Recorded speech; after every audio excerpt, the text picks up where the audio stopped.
नमस्कार दोस्तों, आज की कहानी है सासू माँ कभी मेरे बारे में सोचा आपने।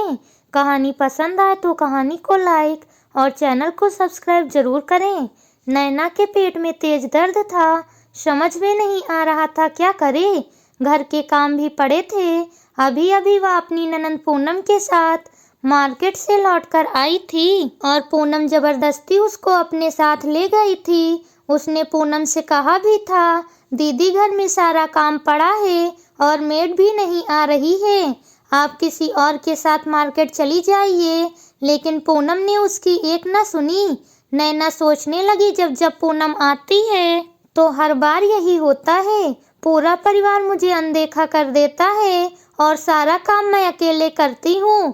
पूनम का फोन आया, मम्मी मैं कुछ दिन के लिए मायके आ रही हूँ।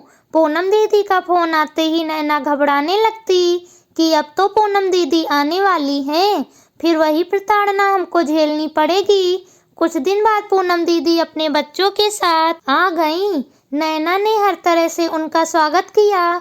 पूनम की बेटी 22 साल और बेटा 19 साल का था। जब पूनम आती तो नैना अपनी तरफ से उसकी देखभाल करती। फिर भी तरह तरह की डिशों की फरमाइश पूनम और उसकी सासू माँ रानी किया करती और नैना भी दौड़ दौड़ कर खुशी से सारी चीजें बनाती। लेकिन उसको खराब तब लगता जब पूरा परिवार एक साथ बैठ जाता और नैना अकेले ही सारा काम करती रहती।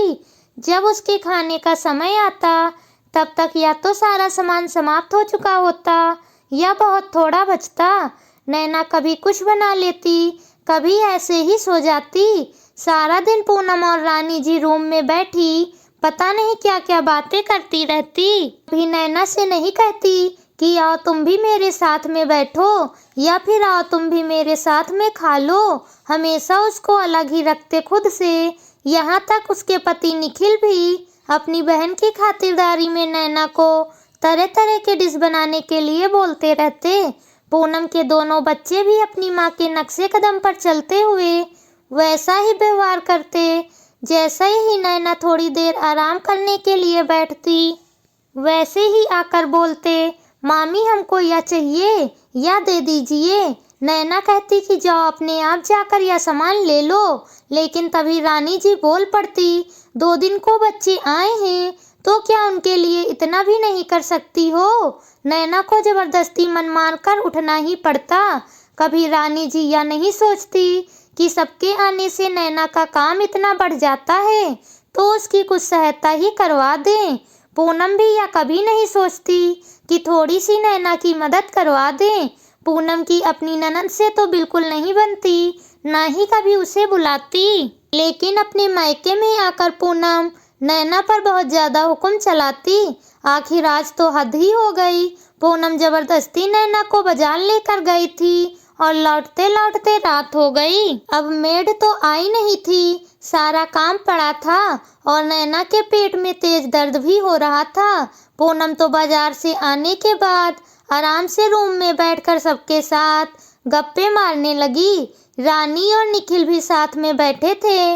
नैना का पेट दर्द हो रहा था, उसके समझ में नहीं आ रहा था कि कहाँ से शुरू करें। तभी अंदर से रानी जी ने कहा, नैना बहू पूनम बहुत ज्यादा थक गई है, ऐसा करो पहले गर्मा गर्म नाश्ता बना लो फिर खाना बना लेना। एक तो पेट में दर्द, ऊपर से सब लोग बैठ गए गप्पे मार रहे। सारा काम पड़ा नैना को करने के लिए। पूनम थक गई है, जैसे मेरा शरीर तो थकता ही नहीं है। अब तो उसे बहुत जोर से रोना आया। नैना बहुत हिम्मत करके रानी जी से जाकर बोली, सासू माँ कभी आपने मेरे बारे में भी सोचा कि बहू भी थक जाती होगी। ठीक है मैं सब काम कर लेती हूँ, लेकिन कभी आपने या पूनम दीदी ने सोचा कि बहू अकेले काम कर रही है तो जरा हाथ बटा लें। घर में 4 व्यक्ति बढ़ते हैं तो काम तो बढ़ता ही है, वह भी तब जब सब बराबर से खाने वाले हों। आप क्या सोचती हैं कि मैं कोई रोबोट हूँ जो चाहे जितना काम करा ले? नहीं, अब मैं भी थक गई हूँ, मेरा भी शरीर आराम चाहता है। और फिर इतना करने के बाद भी आप लोगों को कभी यह नहीं लगता कि मैं कुछ करती भी हूँ? मेरा भी मन करता है कि जब आप सब लोग बैठकर बातें करते हैं तो मैं भी आप लोगों के साथ बैठकर बातें करूं। क्या मेरे अरमानों की कोई कीमत नहीं है? इतना सारा काम पड़ा है। आप सब लोग आराम करने बैठ गए और मुझे फरमाइशों की लिस्ट मिलनी शुरू हो गई। तभी रानी जी बोली, लगता है कि तुमको मेरी बेटी का आना खराब लगता है। क्या मेरी बेटी का मायका है? इसका जब मन चाहेगा ये आएगी। तो मम्मी, मैंने कभी आने के लिए मना नहीं किया। मैं तो बस यह चाहती हूँ कि जब दीदी लोग आए तो आप लोग बस थोड़ी सी मदद करवा लीजिए तो मुझे भी अच्छा लगेगा। यह कहकर नैना की आंखों से आंसू बहने लगे। तभी रानी जी बोली, लगता है तुम बहुत ज्यादा मेरी बेटी के आने से दुखी हो जाती हो, लेकिन ये तो आती ही रहेगी। तभी नैना भी बोली, ठीक है मम्मी जी, अब आप भी पूनम दीदी जब भी आएंगी तब मैं या तो मैके चली जाऊंगी या फिर आप लोग मेरी सहायता करवाइए। बहुत समझौता कर लिया मैंने अपने आप के अस्तित्व से और अब बिल्कुल भी समझौता नहीं करूंगी, चाहे कुछ भी हो जाए। इतना कहने के बाद नैना रोते हुए अपने रूम में चली गई।